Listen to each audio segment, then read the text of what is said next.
नमस्कार, स्वागत है आप सभी का इंडियन न्यूज़ पर। मेरा नाम है आरती अग्रावत। दोस्तों, चुनावी साल में चुनावी तैयारियां भी जोरों पर हैं। इसी कड़ी में केंद्र सरकार की ओर से आज दो पूर्व पीएम को भारत रत्न देने का ऐलान किया गया है, जिनमें पूर्व पीएम नरसिम्हा राव और चौधरी चरण सिंह का नाम शामिल है। इसके अलावा एम स्वामीनाथन का भी नाम शामिल है। इसको हम इस तरह देखते हैं कि केंद्र सरकार की ओर से हर एक पहलू को छूने की कोशिश की जा रही है। जहां कर्पूरी ठाकुर से शुरुआत की थी, जब उन्होंने मंडल को छूने की कोशिश की, उसके बाद उन्होंने लालकृष्ण आडवाणी को भारत रत्न देने का ऐलान किया गया था, जहां उन्होंने मंदिर को छूने की कोशिश की। और आज वहीं एम स्वामीनाथन, नरसिम्हा राव और चौधरी चरण सिंह को छूने की कोशिश की है। और इससे वो 5 M फैक्टर को छूने की कोशिश केंद्र सरकार की ओर से की गई है। तो केंद्र सरकार ने 2024 को लेकर कुछ भी छोड़ने की कोशिश नहीं की है। सब कुछ एकदम केंद्र सरकार की ओर से सधा हुआ नज़र आता है। इसके बाद प्रधानमंत्री नरेंद्र मोदी ने ट्वीट किया था कि इन तीनों शख्सियत को भारत रत्न दिया जाएगा, जिसके बाद खुद जयंत चौधरी के पोते यानी माफ़ कीजिएगा, चौधरी चरण सिंह के पोते जयंत चौधरी का ट्वीट भी आया। उन्होंने साफ तौर पे कहा है कि दिल जीत लिया। जो 2 दिन पहले बात हो रही थी कि भाजपा रालोद के साथ मिल सकती है, उसकी कम से कम क्लैरिटी अब साफ तौर पे दिखाई देती है। मेरे साथ भूपेंद्र जुड़े हुए हैं। भूपेंद्र से जानने की कोशिश करेंगे कि सारे पहलुओं को केंद्र सरकार की ओर से छूने की कोशिश की जा रही है। कैसे देखते हैं भूपेंद्र? बिल्कुल मैम, जिस तरीके से आप अभी बता रही थी कि लोकसभा चुनाव को लेकर जिस तरीके से सत्ता पक्ष भाजपा की जो तैयारी है वो कोई कोर कसर ऐसा छोड़ना नहीं चाहती है। जब आप देखेंगे कि जैसे ये सिलसिला जो शुरू हुआ है भारत रत्न देने का, आप देखेंगे कि जो बिहार में गठबंधन बना था, महागठबंधन इंडिया अलायंस के जो संयोजक बनाए जाने वाले थे नीतीश कुमार, वो कहीं ना कहीं ओबीसी और मंडल आयोग और मंडल पॉलिटिक्स को बिहार के धरती पे बढ़ावा दे रहे थे, जिससे एक कहीं ना कहीं कुछ कमी नज़र आ रही थी केंद्र सरकार को, खासकर भाजपा को।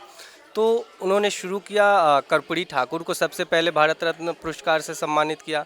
उसके बाद वो सिलसिला जो आप अभी बता रही थी कि मंदिर पे आए, जहाँ पे उन्होंने जो रथ यात्रा, जो राम मंदिर बनाने का जो अभियान पूरे देश में लेकर रथ यात्रा पे निकले थे, पूर्व उप प्रधानमंत्री लालकृष्ण आडवाणी और भाजपा के वरिष्ठ नेता, उन्हें भारत रत्न से सम्मानित किया गया। उसके बाद जो आज ऐलान हुआ है पीवी नरसिम्हा राव, जो उसमें मार्केट से लेकर मिलेट मंडी तक को सौगात देने की कोशिश की है। यानी मार्केट नरसिम्हा राव 1991 में कहा जाता है उदारीकरण का सबसे बड़ा एग्जाम्पल है। जो एलपीजी हम कहते हैं, लिबरलाइजेशन, प्राइवेटाइजेशन और ग्लोबलाइजेशन, उसकी शुरुआत करने वाले पूर्व प्रधानमंत्री नरसिम्हा राव थे। आज उनको भी भारत रत्न देने का ऐलान किया गया है। तो एक तरह से कह लीजिए केंद्र सरकार ने कांग्रेस के जो प्रधानमंत्री थे उनको भी नहीं छोड़ा। तो सारे के सारे जो कांग्रेस के सपोर्टर है उनको भी एक तरह से अपनी तरफ खींचने की कोशिश की है। बिल्कुल, जो आप अभी कह रही थी कि मार्केट से लेके खेत तक किसानों को साधने की जो कोशिश है, आप देखेंगे कि जो 3 कृषि कानून जो बिल पास हुआ था सदन में, उसको लेकर जो बड़ा आंदोलन हुआ था किसानों के तरफ से, या आप कह लें कि जो किसान तबका था वो दिल्ली पूरा बंद कर दिया गया था। कई बड़े आंदोलन हुए थे। उसके बाद जो छवि थी किसानों के अंदर भाजपा को लेकर, वो कहीं ना कहीं नकारात्मक हो चुकी थी।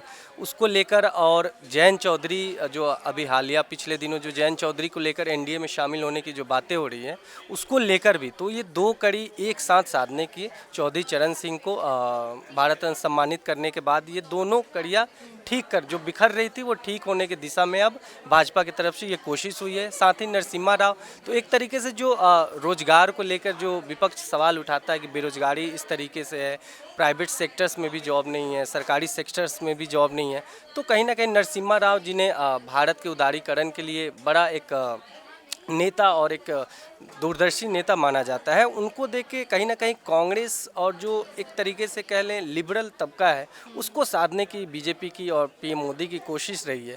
तो किसान और उसके साथ साथ आप देखेंगे किसानों का फिर से मूवमेंट ऐलान हुआ है कि 13 फरवरी को फिर से वो दिल्ली कूच कर रहे हैं।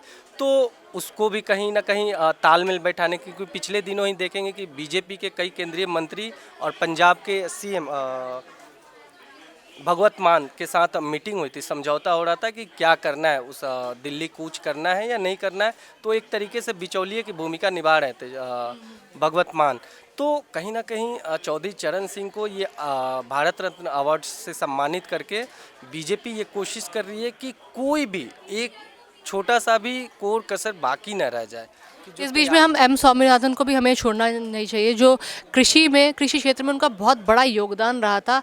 भारत को एक तरह से सफल कृषि देश बनाने की का जो श्रेय जाता है वो उनको उनको पूरी तरह से जाता है। आज उनको भी भारत रत्न देने का ऐलान केंद्र सरकार की ओर से किया गया है, तो किसी तबके को नहीं छोड़ा है। दो तरफ से निशाना है कि किसानों के बड़े नेता जो देश के सबसे बड़े धरती पुत्र माने जाते थे, पूरे देश के किसान उनके एक आह्वान पे चक्का जाम करने के लिए तैयार रहते थे। तो कहीं ना कहीं स्वर्गीय चौधरी चरण सिंह और एम एस स्वामीनाथन को ये अवार्ड दे करके भारत रत्न से सम्मानित करके भाजपा ये बता रही है कि जो कृषि के लिए जो वैज्ञानिक तौर पे जिन्होंने खोज किया और जो उनका जो योगदान रहा और जो नेता रहे हैं, जो किसानों को मुद्दों को लेकर के पूरे देश भर में लड़ते रहे, किसानों के साथ हमेशा डट के, उनको सम्मानित करके कहीं ना कहीं जाट वोटरों को भी जो किसान आंदोलन के बाद कहीं ना कहीं बीजेपी से वो उन्होंने भी दूरी बनाई थी।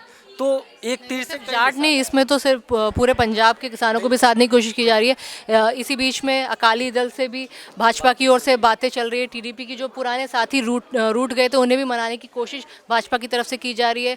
बातचीत का फेस, मुलाकातों का फेस जारी है, और अगर बातचीत बन जाती है तो कहीं ना कहीं बीजेपी को बहुत बड़ा फायदा होने वाला है। इसे कैसे देखते हो? बिल्कुल, जो विपक्ष जो इंडिया अलायंस जो 26 से 28 पार्टियों का गठबंधन मंच से शुरू हुआ था, जो खैर ज़मीन पे तो अभी नहीं आ पाया, उसमें से सबसे बड़े जो दल थे जेडीयू और उसके संयोजक पार्टी के अध्यक्ष नीतीश कुमार, वो सबसे पहले जो अलग हुए, उसके बाद से वो सिलसिला जो पुराने एनडीए के सभी साथी हैं उनको कहीं ना कहीं अब बीजेपी फिर से अपने पाले में लाने की कोशिश कर रही है। उसके लिए सारे जितने भी औजार हो सकते हैं उसका प्रयोग कर रही है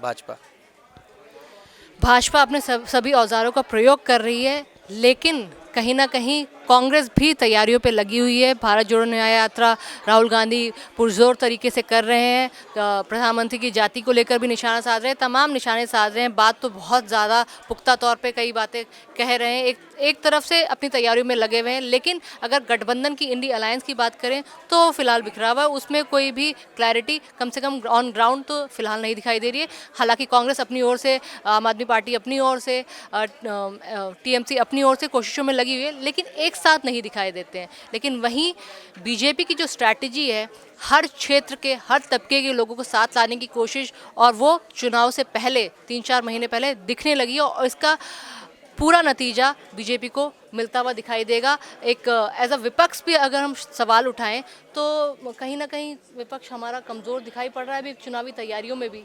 बिल्कुल, उनका जो टेक्निकली तौर पे अगर देखें तो सबसे पहले कोई भी अगर गठबंधन बनता है तो उसमें सीट शेयरिंग सबसे पहला स्टेप होता है, कि जहाँ पे आप चर्चा करते हैं उसके बाद आप जब इतनी बड़ी पार्टियों का समूह होगा तो वोट ट्रांसफ़र करने का वो पूरा मैकेनिज़्म ग्राउंड पे कब तक आप जाएंगे, जबकि आपके पास 80 से 90 दिन बचे हैं चुनाव को लेकर के। तो वो स्टेप और ना ही उस तरीके की कोई उनकी कार्यशैली दिख रही थी। जो आरोप नीतीश कुमार भी लगाए थे कि 3 महीना 4 महीना तक कोई कम्युनिकेशन नहीं होता था, किसी तरीके की बातचीत नहीं होती थी, कोई रिजल्ट नहीं दिखा मुझे जब वो महागठबंधन और इंडिया अलायंस से अलग हुए, तो उनका ये आरोप भी था। लेकिन फिलहाल अगर भाजपा की ओर से देखा जाए, जो 90 दिनों से भी कम का समय रह गया है, क्योंकि चुनावी तैयारी साल भर पहले से शुरू हो जाती है और अब तो 3 महीने से भी कम का समय रह गया, अगर इस टाइम पर भी विपक्ष एक्टिव नहीं होता तो नुकसान झेलना पड़ सकता है। वहीं भाजपा की तरफ से देखा जाए तो प्लस पॉइंट उन्होंने अपने जो ताश के पत्ते हैं वो कहीं ना कहीं खोल दिए हैं, और तुरुप का इक्का भी आज भारत रत्न के ऐलान के साथ कर दिया है। बाकी की अपडेट्स के लिए आप देखते रहिए इंडिया न्यूज़। नमस्कार।